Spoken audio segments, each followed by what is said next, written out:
Okay, good evening. Hope you're all doing well. Today we are learning Maseches Chullin Daf Hey.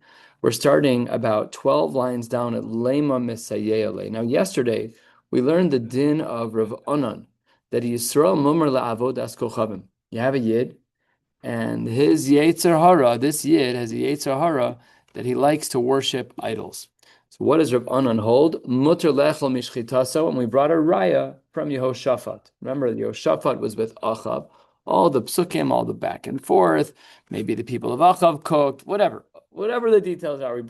We saw that was the backdrop to Rav Anan. So today we're going to try and bring two more rayas, and then we're going to reject Rav Anan's shita that he Yisrael Mumar.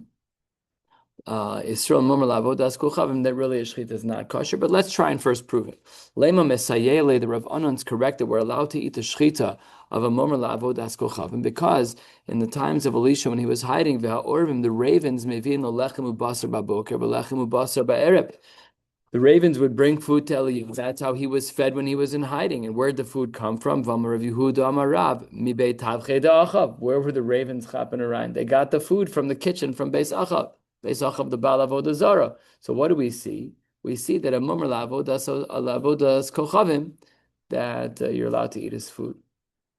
So says the Gemara, you can't bring a raya from there. Al pi hadibur shiny.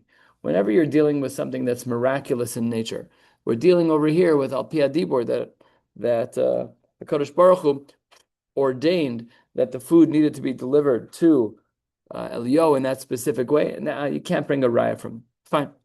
Says the Gemara, my Orvim. When the pasuk says Orvim, I translated it as ravens. What were these Orvim that brought the food to Eliyahu? Says the Gemara, answer number one, Amar Ravina, Orvim Mamish. What are you talking about, the ravens? Amar Le Ravada Bar Minyume, Vidilma Tre Gavre Dahave Shmaihu Orvim. Maybe there were two men. They both had the name of Orev, so therefore two of them is Orvim. My name is Orev and your name is Orv. We're Orvim.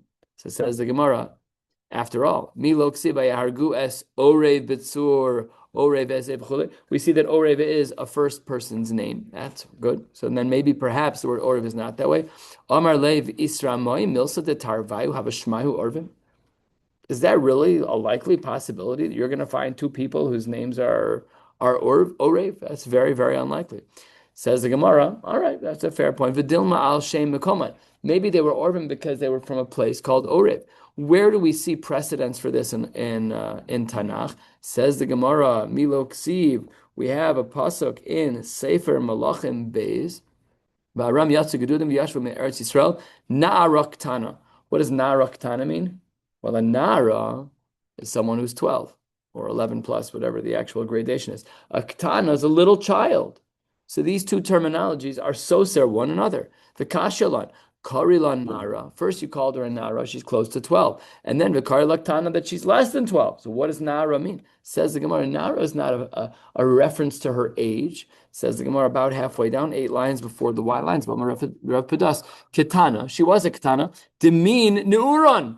So what do we see? She was from that city. We referred to her by her city. And just like we saw that over there, then maybe we should say the same thing over here, that Orev, these two Yidden were Orev, they were from the city of Orev, even if their first names weren't Orev.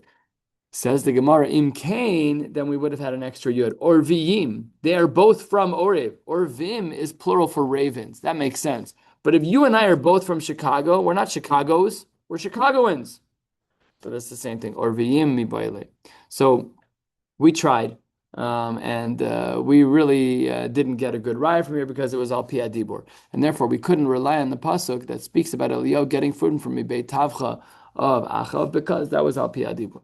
Let's try lema misayele. Maybe we can say that we have a raya for Rav Anan Shita that a mumar Yisrael mumar la'avodas kochav netchita so kshera. Where do we see this?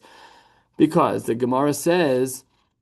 And we saw this already yesterday, that Akol Shochten ve'afilu Kusi ve'afilu Orel ve'afilu Yisrael Mumar. We said that anyone can do Shechita, even a Kusi, even an Orel, and even a Mumar. Now let's analyze just like we did yesterday. Says the Gemara, Hi Orel, Hey Chidami. When the Brisa that we saw in Daf Dalet and Beis requoted here says that the person's an Orel, give me some background. What was the scenario? If his two older siblings were gemalt and they died after the shechita because of looming medical issues. So then, Ha Yisrael Ma'al, the fact that he didn't have a bris, that's not a deficiency. He's doing exactly what halacha wants from him. So that can't be what an arel mumar is. So therefore, alapshita mumar la'arelus. No, this guy's a mumar. Bishita, he's anti-circumcision. And that's why he doesn't have a bris, because he's anti this halacha and chumash. Cut it out. I'm not interested. Says the Gemara, if that's true, then Ema Seifa, Ve'afilu Yisrael Mumar Hechidami. What's the case where in the Bryce it says that a kol shochten and even a mumar can? Im mumar ledavar echad, hainu mumar le'arelus. If you want to say that it's talking about a mumar in any one area, that's no different than mumar la'arelus. So the case of mumar Yisrael mumar can't be talking about arelus. Elalav, it must be mumar la'avodas kochav muchaderavonon. And now we see a beautiful raya. Perhaps what we're seeing over here is that he has a yetzer hara for avodas kochavim, and he's just like Rav Anan, and therefore we have a raya. It says the Gemara, lo, that is not true. La'olam emalach, really I can tell you, mumar la'avodas kochavim lo, the Amar Mar, why is it that you're not allowed to have a Baal Avodah Zara be a shochet for kosher food? Because the Amar Mar, that the Isser of Avodas Kochavim is unique. Chamura Avodas Kochavim shekola kofer ba kimod b'chol Torah kula. Someone who rejects Avodah Zarah, it's as if they admit to the whole Torah, and the converse is also true, that anyone who is modeh to Avodah Zarah is kofer on the Kol Torah kula. So therefore, the Gemara says it's not shaykh to say that a Baal Avodah Zarah is able to do shchita. Ella, what then does mumar mean in the Brisa? It must mean le'oso davar uchedirava. Maybe it's only talking about the case of having a taiva, you're a mumar ochel nevelos l'teavon, and that's what the Brisa is talking about when it says mumar. No raya for Rav Anan, and instead the opposite, uchedirava. Says the Gemara, but wait, we have a stira. We're on the second of the wide lines on Hamid Aleph, 2 lines into the wide lines, meisvei. The pasuk says in the beginning of Vayikra, Mikem. What do we say? Mikem, the mem is an exclusionary letter. Velo kulchem. Not everyone can bring a korban. Who do we exclude? Says the Brisa. The Gemara says lahotzi es hamumar. We exclude the mumar from being able to bring a korban. Okay, good. We'll discuss this in a minute. Mikem also means bachem chalakti velo ba'umos. By the Yidden, there are some Jews who can bring and some Jews who can't. Mumar can't bring, certain Arelim can't bring, whatever the case may be. By a goy, we don't distinguish. Any goy can bring. Orel, not, they don't have any mitzvos. Well, 7, right? But even that, we don't see a distinction that if you're nechal ever minachai, you don't have a court system. We don't see that you're not allowed to be. By a goy, there's no chiluk. So mikem means that if you're a yid, sometimes I say you can bring, sometimes I say you can't bring. And then continuing with the drasha, what does min ha-behema mean? Lahavi b'nei adam shedomim lebehema.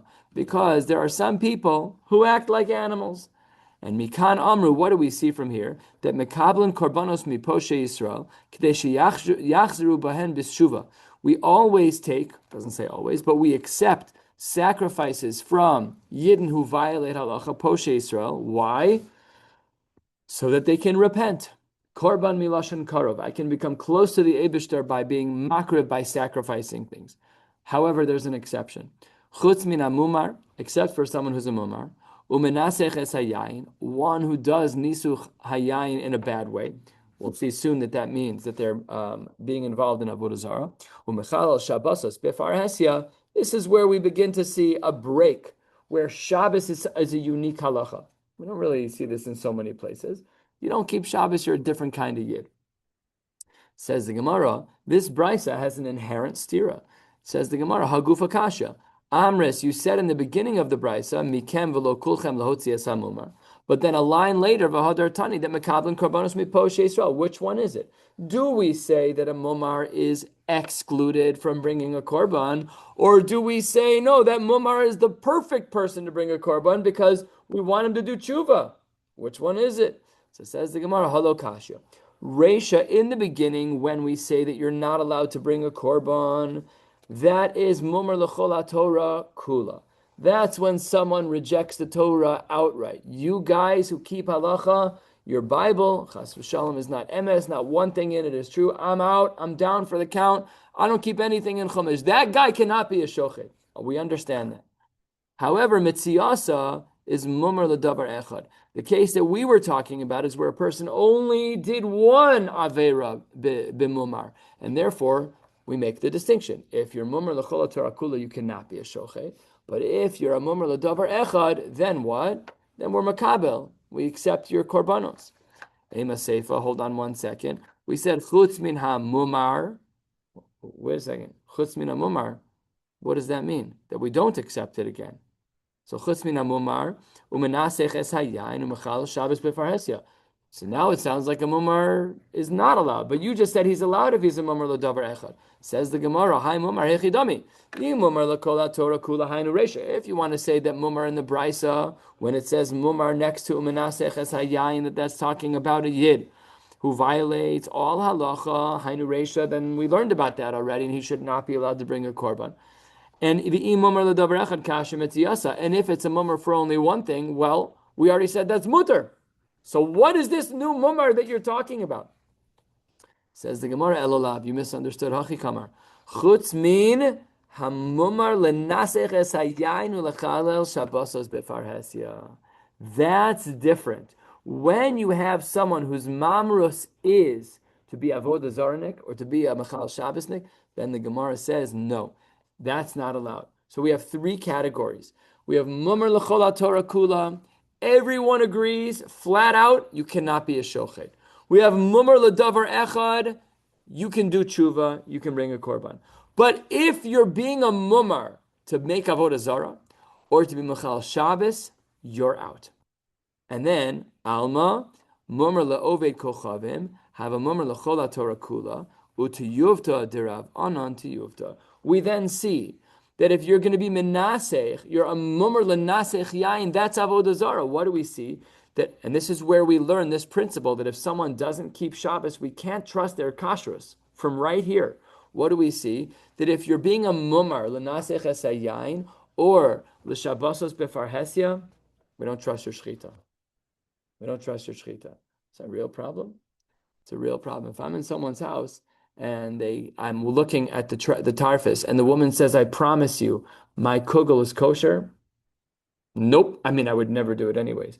But even Ladina, no, I'm not touching it.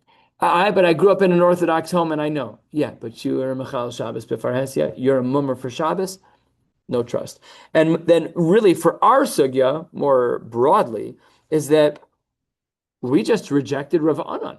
Rav Anan in yesterday's Gemara at the middle of the page, by the Gufa in the middle of the page on Dal Amid Beis, wanted to suggest that Yisrael Mumar La'avodas Kochav Mishchita was kosher. What do we see from here? We just said 3 gradations. Kol Torah Kula, not allowed. 1 Isser, allowed. But if that 1 Isser is Avodas Kochavim, you're not allowed. Rav Anan's been rejected. Says the Gemara, hold on, last few words on the page on Hamad Aleph. Nafka.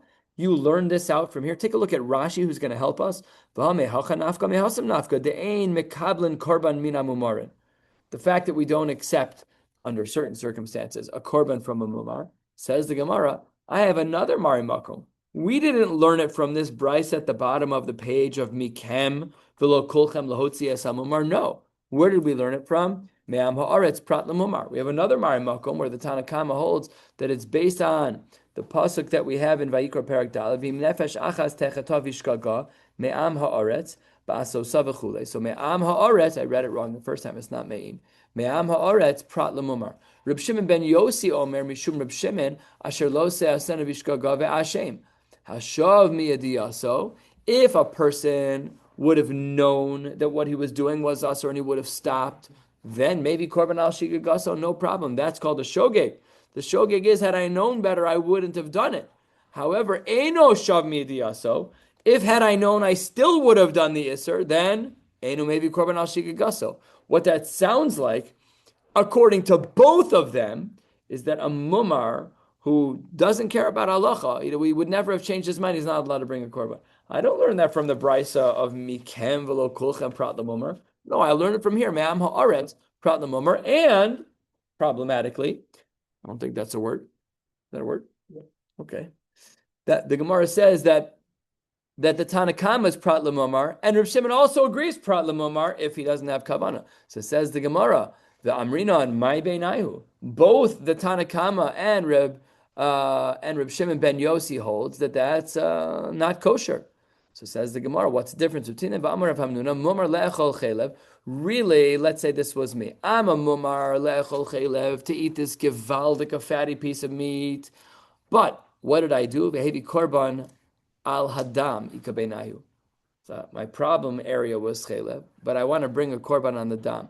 So says the Gemara, according to the Tanakama, that would not work. According to Reb Shimon, it would depend on your Yetzaharas. Now, one way or the other, what do we see from this brisa? Mumar's not allowed to bring a korban. So you were telling me on the bottom of the previous page, mikem v'lo kulchem prat lemumar, and then I have me'am ha'aretz prat lemumar. Why do we have two mar mikolos? So says the Gemara, we have two, and we need both.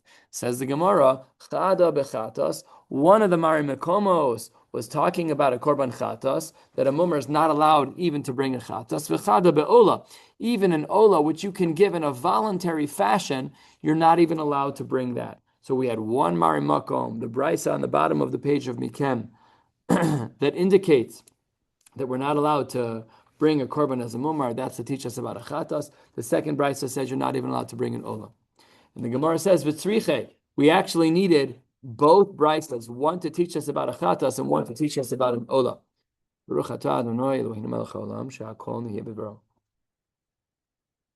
Why do we need both? If I only had taught that a chatos is what he can't bring, the mumar, that's because mishum delechaparahu, because that's all about kapara, but you don't care about kapara. You're an avarian. You're always going to eat McDonald's. And if you're a mummer for that, you're never trustworthy for a kapara. You're not shaykh by kapara. When do we bring a shogeg? When do we bring a chatas? Only when you would have cared. So it says the Gemara, if all I had was chatas, I would have said, Pashat, you don't bring for that. Aval ola de doronhu, ema lekabel mine. Maybe I would have said, because in ola, I can't dedicate a chatas. You can create a reality of a chatas by doing an aver b'shogeg. But by an ola, perhaps we would have said, if I only knew that a chatas was aser by a mummer, maybe I could bring an ola. So then kamash mulan. That's why we needed the case of ola. And v'yashmin an ola mishum delav chiyuvahu. Maybe you would have said, if I would have only had an ola, the reason why the mummer doesn't bring it is because there's no chiyuv to bring it. Aval, the pasuk in Chumash tells us, chatas de chiyuvahu ema lekabel mine. Maybe I would have thought that a chatas is different than an ola because an ola is optional. A chatas is not optional. So you're a mumar, okay, you're no tzaddik, but bring the korban. L'chol hapachos, bring the korban. Therefore, we need both. If you're a mumar of a certain kind, you are not allowed to bring a korban. Says the Gemara, picking up on the brisa we learned on the bottom. It's a little bit non sequitur to where we are. We had learned on the brisa on the bottom this phrase of min ha-behema. What did the phrase say about min ha-behema? So I'll read it for you so you don't have to flip back. The brisa there said, min ha-behema, lahavi b'nei adam, shedomim lebehema, to include people who are like animals. Our Gemara picks up and says, "V'chol heicha dechsi behema griyusahi." Is it always a negative reference when in Tanakh it says the word behema? It's not true. V'aksiv adam uvehema soshia Hashem, that HaKadosh Baruch Hu will save those two, an adam and a behema. V'amar Rabbi Yehuda Marav elu b'nei adam shehein arumin bedas u'mesimin atzman kebehema.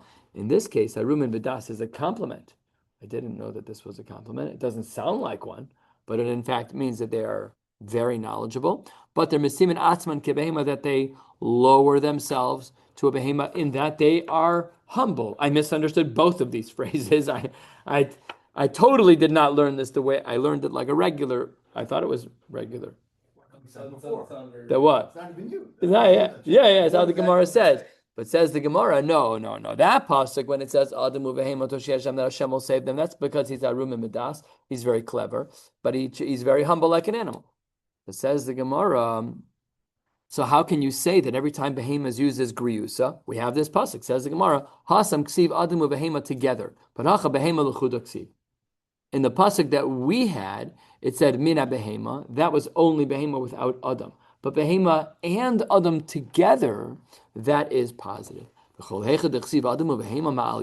you sure that everything is together and also all of a sudden it's good. I'll give you another pasuk. The pasuk says, "V'aksiv v'zarati es beis Yisrael zera adam v'zera behema." Here we have a pasuk that says adam ubehema. Forget the context; it's negative. Says the Gemara, "Hasam hachelke kra." No, it doesn't say adam ubehema next to each other. The words are separated.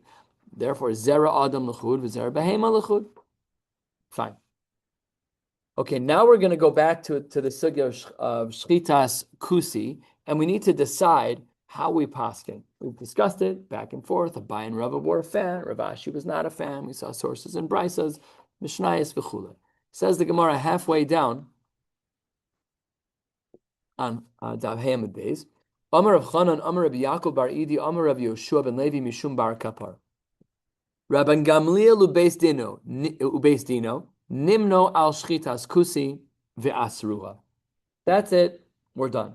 Shchitas kusi is completely asr.